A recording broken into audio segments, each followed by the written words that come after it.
Halo, selamat sore. Pada kesempatan kali ini kita akan belajar tentang sejarah dan filsafat matematika dalam diskusi sesi yang ketujuh. Kita akan membahas apa saja yang dibahas oleh Euclid terkait dengan konsep geometri.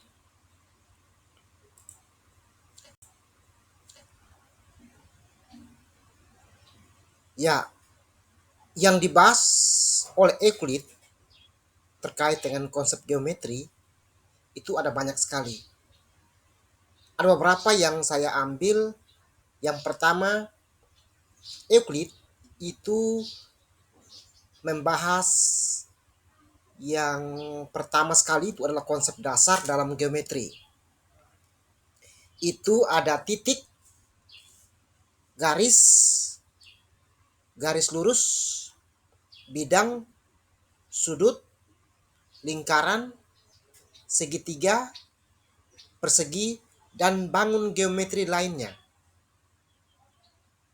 Jadi yang pertama ini Euclid dia membahas konsep-konsep dasar dalam geometri.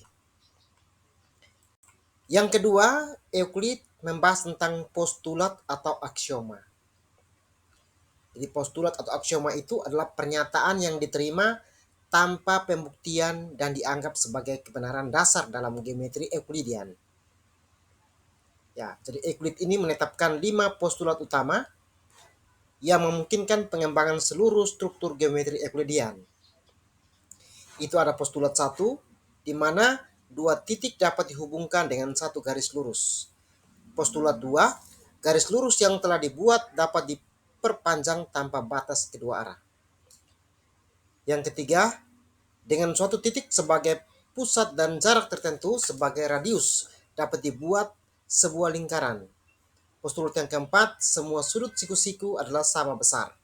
Dan postulat yang kelima, jika ada garis yang memotong dua garis lainnya, sehingga jumlah sudut-sudut di satu sisi lebih kecil dari dua sudut siku-siku, maka kedua garis tersebut akan bertemu di sisi tersebut jika diperpanjang cukup jauh atau dikenal juga sebagai postulat paralel. Yang ketiga, proposisi atau teorema. Jadi, proposisi atau teorema dari Euclid itu ada beberapa. Yang pertama berkaitan dengan teorema Pythagoras.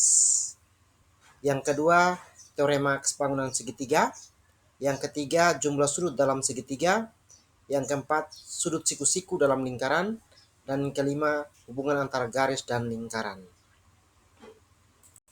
Yang keempat, kesebangunan dan kesetaraan.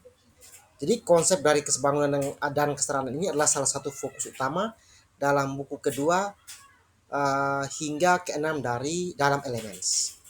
Di mana kesebangunan itu sudah kita tahu bahwa dua bangun dikatakan sebangun jika bentuknya sama, tapi ukurannya mungkin berbeda.